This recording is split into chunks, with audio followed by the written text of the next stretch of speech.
Hello people, God bless you. Well done. You are great men and women in the house. All right, in this video, okay, I want to show you how you can withdraw your money from SWIFTtrip, right? That's what I want to show you.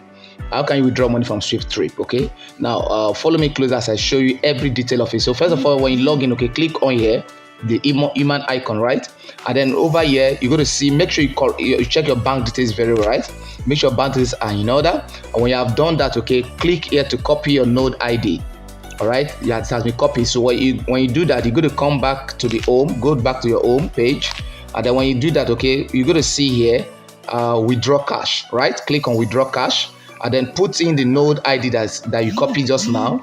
Okay, just place it like that. When you have done that, the next thing you're going to do is just click on withdraw cash. All right, click on withdraw cash and the money is withdrawn successfully. You can see that withdrawal success. Okay, so when that is done, you're going to wait back for 3 to 4 days, because it's going to be batch by batch, and then your money going to get to your local bank account that you put in there. God bless you guys. Go enjoy yourself. SWIFTtrip is actually paying. By the time the money drop, I'm going to come around and show you how the money landed. All right, God bless you. Have a wonderful day over there. Bye for now.